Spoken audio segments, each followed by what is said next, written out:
I have been absolutely loving Megatron's return to the Decepticons in the Energon universe. Now remember when I said his vengeance was going to be otherworldly? I was right on the money because that's exactly what we'll witness in this video and more than likely in the following issue. You'll know what I mean by the end of this video. What's up everyone, my name is James and I want you all right now to comment below, all hail Megatron. If you are new here, you'll find a link to the previous video of Megatron's origin right here and the Skybound Transformers playlist right below the like button. Make sure to hit that like button. So this opens right where we left off a couple videos ago, in the ruins of Seattle after Optimus ordered the Autobots to retreat.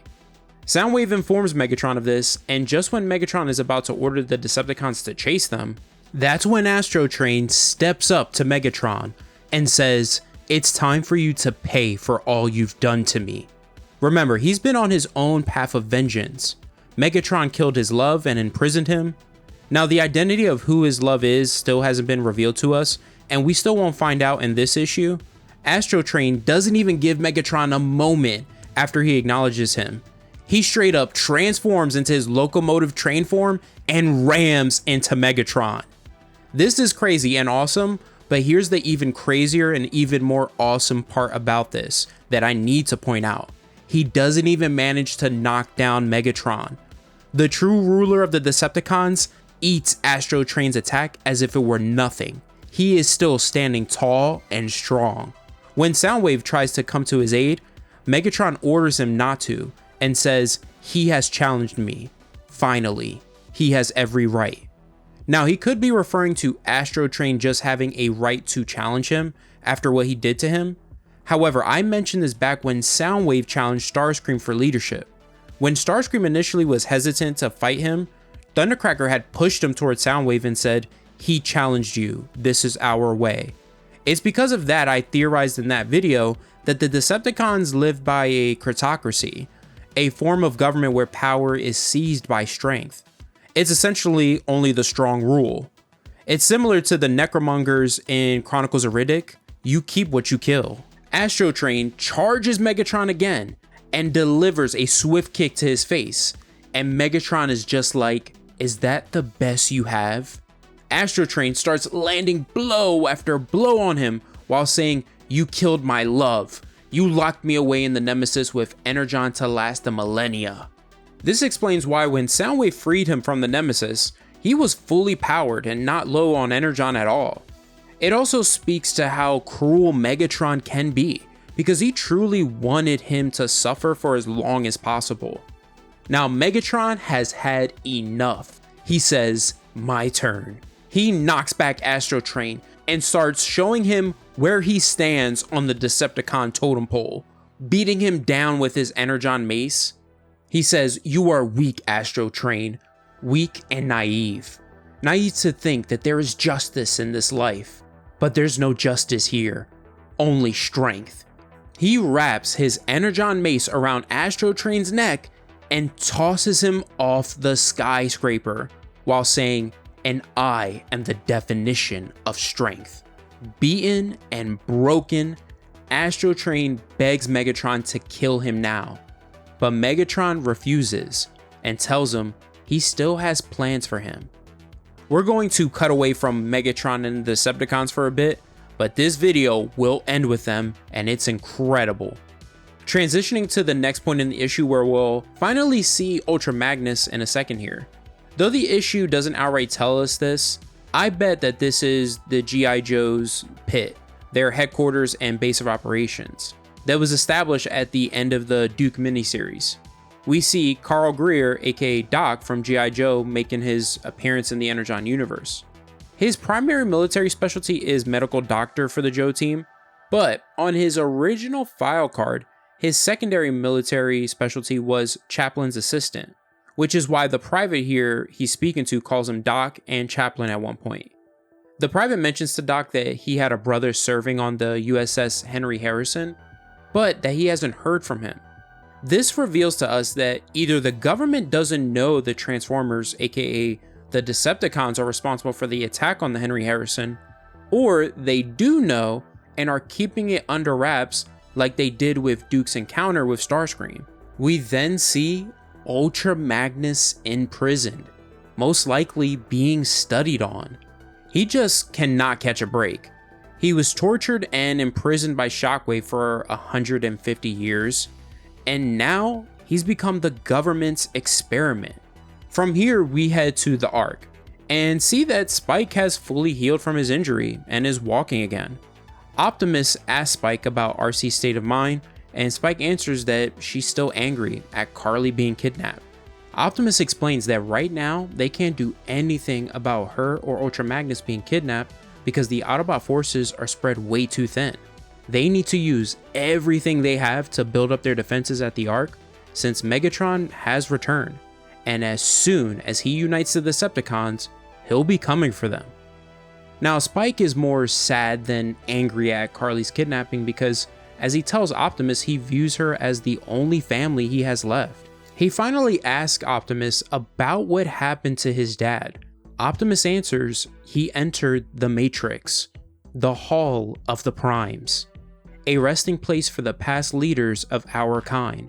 It's the shared wisdom of those ancient Autobots that guides me.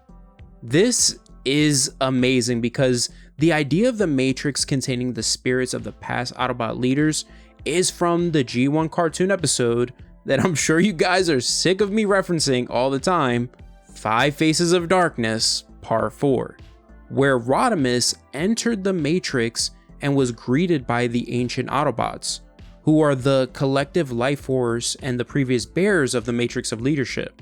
They weren't outright called Primes, so that's a new addition Daniel Warren Johnson and Skybound has made here. We learn another difference here when Spike asks Optimus if the previous Primes speak to him, if his dad speaks to him. Optimus answers, the Matrix is not a tool for communication. The spirit of the Primes is inside, giving us power, lighting our darkest moments, but I never hear their voices. I think Optimus is wrong about this, because maybe he hasn't learned everything about what the Matrix is fully capable of, and he'll eventually learn he can speak to the previous Primes like Rodimus did in the G1 cartoon. Optimus apologizes to Spike and confesses that the darkness inside him is taking over. He's becoming more like his old self at the start of the war, prone to anger and destruction. That person he was that did things he is still ashamed of to this day. But no matter how dark things got, he could always find the light until now. At that moment, Spike points to the sunset and says Cybertron must also have one. He reassures Optimus that it must also have a sunrise as well, that the light always comes back. It's yet another amazing moment between Spike and Optimus Prime. Their conversation gets interrupted by Beachcomber and Silverbolt of the Aerial Bots, who we'll talk about more in a second, bringing someone who's been left in the damn ocean for God knows how many issues now, Jetfire. Now, Silverbolt isn't alone, because Optimus takes him to the rest of his Aerial Bot brothers being revived. When Spike points out that they're all planes, Optimus responds that he created them long ago to help them match the Decepticons' air power. I wonder if we'll learn Optimus used Vector Sigma to create them like in the G1 cartoon, or if he used the Well of Sparks. Optimus mentions that he built them for war, but out of all the Autobots, they have the softest sparks. And I can't remember if that was the case in the G1 cartoon, so comment below if you know. The Aerial Bots sense something wrong with Optimus, and he reveals to them that he used the last of the Energon they had left to revive them, to help fend off the onslaught that's coming. Skydive responds by hugging Optimus and assuring him that they're here for him. The rest of the Aerobots join in on the hug. It's a really nice, heartfelt moment. Now, the Autobots are finally going to address the visions Optimus has been experiencing, because Wheeljack informs him that he's set up the diagnostic table and is ready for him. Skywarp, who's a part of Teletran and seemingly working with the Autobots fully now, is witnessing this and learning about it for the first time. Now, what role this will play in the future, I'm not really sure. Now we head to Cybertron for a moment here. Shredhead checks up on Cliffjumper. He reveals to Shredhead he's worried about a friend on Earth, aka Carly. He then asks Shredhead if they recognize him, and they answer, "When I see your face, it is like recalling a memory, but it's too hazy to make sense of. However, though it's hazy, I know one thing for certain, that the sparks that made me who I am are forever connected to you." When Cliffjumper tells Shredhead that his friend he's worried about is a small and fragile human with a strong spirit that painted the mural on the side of their van for him, Shredhead is like, "Wait, really? And she's in danger?" Cliffjumper replies, "Yes."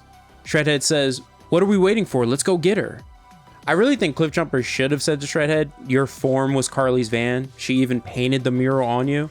Anyways, Shredhead and Cliffjumper are more than likely heading to Earth, the help the Autobots desperately need right now. Mark my words, Shredhead is going to save Optimus from Megatron during their fight. Guarantee it. Megatron's going to get the upper hand. Shredhead is going to come in last minute and save him. Watch. Speaking of Megatron, in the Pacific Ocean at the fragment of Cybertron, Megatron reveals to the Decepticons that since the beginning of the war, he's hidden raw materials and Energon all over Cybertron. One of those locations was below the beacon of the Ancient, which just so happened to be located at this fragment that fell. Now, the Ancient is Omega Supreme, the guardian robot of Cybertron, who we did finally get a full glimpse of back in Starscream's origin. Scrapper asks Megatron if they will ever return. Megatron answers, "The beacon still signals, but the last time they showed their face was the eve of our war. They have abandoned us. We must be our own saviors. We must look out for each other." Correct me if I'm wrong, but wasn't that the same case in Transformers War for Cybertron, the Netflix series? The Guardians had abandoned them? I can't remember off the top of my head. Comment below. Now, Megatron gets his revenge on Starscream, but not in the way you think. After tearing him off of the HISS tank he was attached to, Megatron has Blastoff and Scavenger bring Starscream and restrain him on this table. You would think the Combaticons would have remained loyal to Starscream, because after he saved them and had them fully restored, they swore to follow him to the end. But it seems like as soon as Megatron returned, none of that mattered anymore. It's a good example of how much the Decepticons fear and respect him. Now, Starscream, believing he's about to die, is just screaming and pleading for his life, saying anything and everything to save his own ass. But Megatron doesn't kill him. The shocking thing he does to Starscream is he fully restores him. Starscream immediately falls to his knees before Megatron, thanking him and swearing he will never turn on him again. Megatron responds, "I'm glad you're feeling better." And he immediately kicks Starscream in the face and says, "Now your punishment shall begin." He beats the brakes off of Starscream with just one arm and his Energon mace.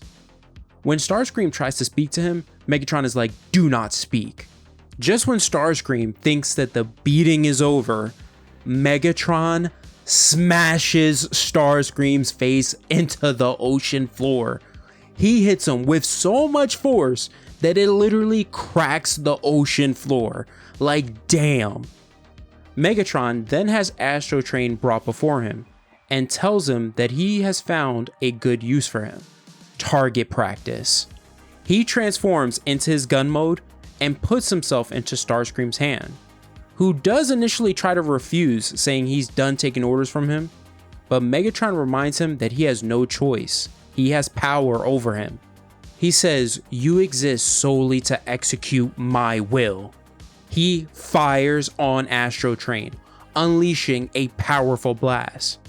Now, even though it was powerful, Soundwave points out that since he isn't fully restored to his full self, his gun mode's power is diminished. Which is so crazy to me, because though he is still alive, that one shot was enough to put down Astro Train. Soundwave says additional shots are required. Megatron has Starscream fire shot after shot until Astro Train is completely nothing but metal and ash. Megatron transforms back into his robot mode and says, "Prepare yourselves, Autobots. I am coming to make myself whole." Megatron is getting back his fusion cannon, and God knows just how much more powerful he's going to be. I really love the way this issue ended because it's similar to issue 7 when that issue ended with Optimus saying, "Steel yourselves, Decepticons. We are coming for you." I cannot wait for the next issue because Skybound has already said Megatron versus Optimus Prime is going down in that issue. Well, that's the end of the video. I hope you all enjoyed it. Comment below your thoughts and subscribe to the channel. Other than that, have an awesome day. Take care and always remember every day to go beyond.